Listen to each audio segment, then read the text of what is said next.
Good morning students.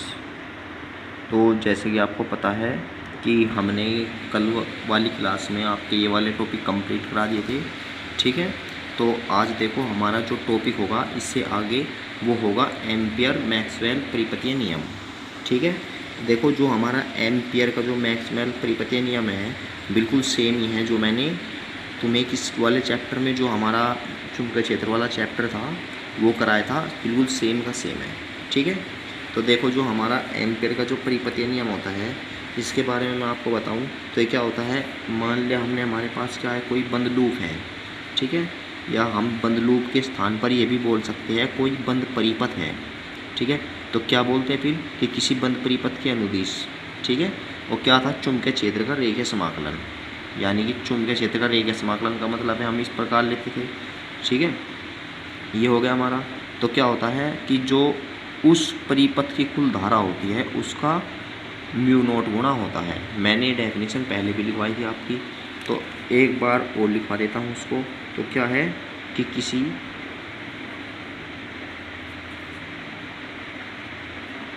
बंद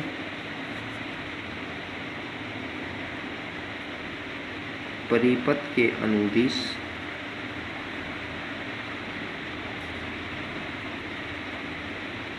चुंबकीय क्षेत्र का रेखीय समाकलन, ठीक है पर बच्चों, यानी कि चुंबकीय क्षेत्र का जो रेखीय समाकलन होता है हमारा ये होता है B vector dot D L vector, ठीक है। उस बंद लूप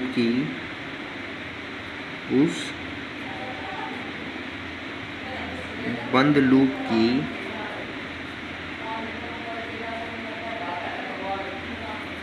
परिमिति वाले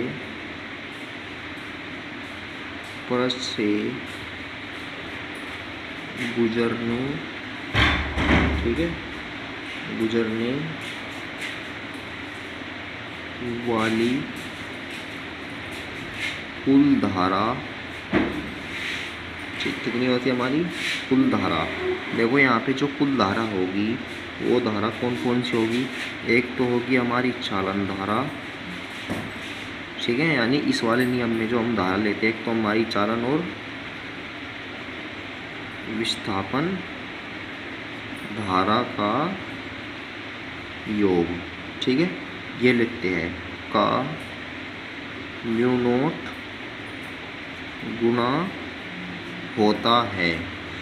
तो मैंने क्या बताया कि जो हमारे नियम होता है ये होता है हमारा कि जो चुंबकीय क्षेत्र है इसका रेखीय समाकलन हो गया, यानी कि जो हमारी कुल धारा है एक तो आईसी चालन धारा और एक हमारी आईडी, ठीक है, इनकी क्या होती है म्यू नोट गुणा होता है। और मैंने इससे बाद में एक फॉर्मूला लिखवाया था आपको कल भी कि जो हमारा क्या होता है कि जो देखो यहाँ पे आई सी की वैल्यू तो जो की थी, लेकिन जो आई डी की वैल्यू थी मैंने कल भी लिखवाया था क्या होती है epsilon naught D phi E upon D T, ठीक है। और इनटू में क्या होगा हमारा म्यू नोट, और यही हमारा क्या होता है लास्ट फॉर्मूला होता है, ठीक है। तो प्यारे बच्चों देखो जो हमारी नेक्स्ट हेडिंग होगी वो क्या होगी, अभी ये होगी मैक्सवेल की समीकरणें, ठीक है, यानी कि जो वैज्ञानिक था मैक्सवेल उसने भी क्या है, देखो जितने भी हमने क्या है एक तो गॉस का नियम पढ़ा है और एक चुंबकत्व संबंधी जो गॉस का नियम है, एक हमारा फैराडे का जो विद्युत चुम्बकीय प्रेरण नियम है और एम्पियर का जो मैक्सवेल नियम है। तो इनने क्या किया, इन चारों को एक स्थान पर ही रख दिया, ठीक है। और एक स्थान पर रखने से क्या है अलग अलग इक्वेशन बन गई और इन इक्वेशन को ही हम क्या कहते हैं मैक्सवेल की समीकरणें कहते हैं, ठीक है। तो आई होप मैक्सवेल की समीकरण में कोई दिक्कत नहीं होगी। तो पहले मैं लिख देता हूँ। अब क्या होती है कि जो मैक्सवेल की चार समीकरणें होती हैं, ठीक है, जो निम्नलिखित है। यानी कि जो हमारी मैक्सवेल की समीकरण होती है कितनी होती है, वो 4 होती है। पहली है कौन सी, विद्युत संबंधी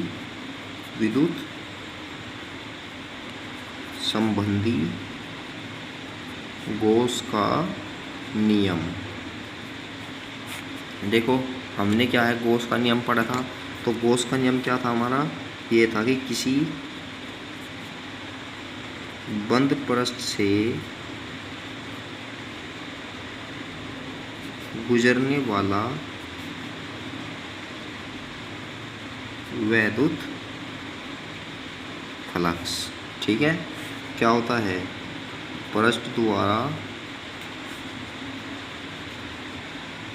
परिबद्ध, ठीक है, परिबद्ध, ये क्या है हमारा, पैरई वैध है, परिबद्ध कुल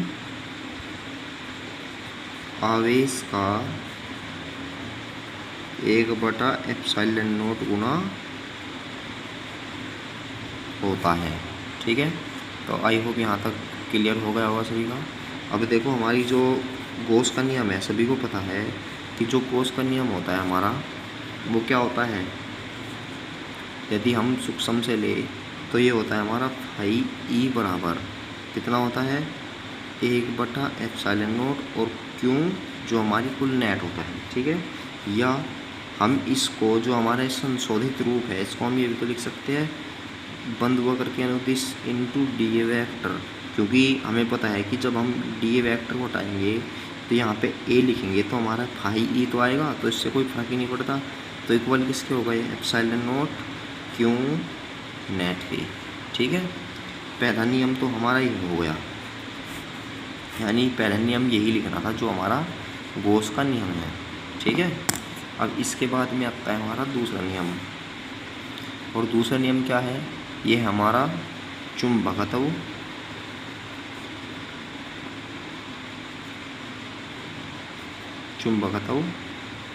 संबंधी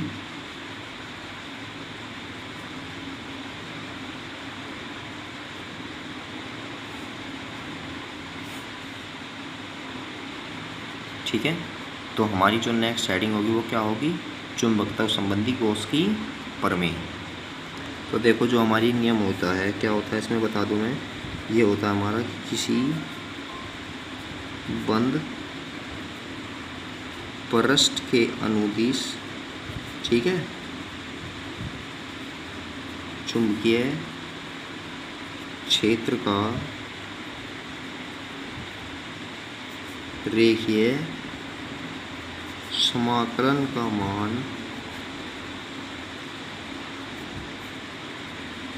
0 होता है। ठीक है बात बच्चों, तो क्या बताया मैंने कि किसी बंद पृष्ठ के अनुदिश चुंबकीय क्षेत्र का जो रेखीय समाकलन है हमारा, रेखीय समाकलन का मान 0 होता है। यानी कि हम इसको शब्दों में लिखें तो बी वेक्टर डॉट जो डी ए वेक्टर या ए वेक्टर कर लो यहाँ पे, तो किसके इक्वल होता है, 0 इक्वल होता है। और यही क्या है हमारा दूसरा नियम है। ठीक है, अब आता है हमारा एक फैराडे का चुंबकीय प्रेरण नियम। तो इसी में यह देखो हमारी मैक्सवेल की समीकरण नहीं है, ये भी, ये वाली भी और ये वाली भी।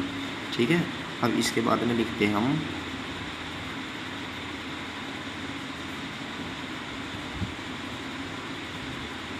ठीक है, यानी जो हमारी तीसरी समीकरण है इसे हम मैक्सवेल की क्या बोल सकते हैं, ये बोल सकते हैं फैराडे का विद्युत चुंबकीय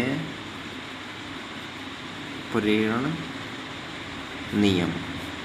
ठीक है, यानी कि जो हमारी तीसरा नियम क्या कहेगा, फैराडे का विद्युत चुंबकीय प्रेरण नियम। ठीक है पर बच्चों, अब इसके बाद में देखो यहाँ से कि जो हमारा ये कहता है नियम, ये क्या कहता है, ये देखो। तो प्यारे बच्चों, जैसे कि आपको पता होगा कि जो फैराडे का नियम है मैंने आपको बताया था। ठीक है, यानी फैराडे का नियम भी तो कराया था प्रेरण संबंधी। तो जो देखो ये क्या होता है हमारा, ये होता है कि किसी बंद परिपथ में प्रेरित विद्युत वाहक बल, ठीक है, परिपथ, ये हो गई परिपथ से बद्ध चुंबकीय फ्लक्स में परिवर्तन की दर का ऋणात्मक होता है, ठीक है। यानी हम ये कह सकते हैं कि जो विद्युत वाहक बल होता है ये d/e/dt होता है, ठीक है। और सभी को पता है कि जो हमारा E है ये क्या होता है, ये होता है हमारा जो पृष्ठ की सीमा पर रेखीय समाकलन, ठीक है, के खंडों के स्थित होने पर, यानी कि जो हमारी dl है, यदि क्या है हमारा लूप इसमें विभाजित हो जा तो क्या होता है कि वैद्युत क्षेत्र E वेक्टर हो। तो जो विद्युत वाहक बल होता है हमारा, तब क्या होता है E बराबर हमारा वैद्युत क्षेत्र होता है। देखो कहने का मतलब यहाँ पे ये है कि पृष्ठ की जो सीमा रेखा है उसकी लंबाई क्या होती हो, dl वेक्टर की स्थिति पर केवल वैद्युत क्षेत्र E वेक्टर हो, ठीक है। यानी dl वेक्टर की स्थिति पर क्या हो, वैद्युत क्षेत्र E वेक्टर हो, तो परिपथ का जो विद्युत वाहक बल है E बराबर कितना होगा हमारा, E vector dot dl vector, ठीक है। अब इसके बाद में हमें पता है कि जो हमारा E बराबर है इसकी वैल्यू कितनी है, dl वेक्टर, लेकिन ये किसके इक्वल है हमारा, माइनस के d/v/dt, ठीक है। देखो प्यारे बच्चों, जिसकी समझ में ना आया हो एक बार क्या है वीडियो को पीछे करके पुनः देखे, ठीक है। तो आज थोड़ा तबीयत कभी इशू सा है, तो इसीलिए क्या है हम वीडियो बनाने में दिक्कत सी हो रही है कुछ, ठीक है। तो आज के लिए सिर्फ इतना ही, मिलते हैं नेक्स्ट वीडियो में।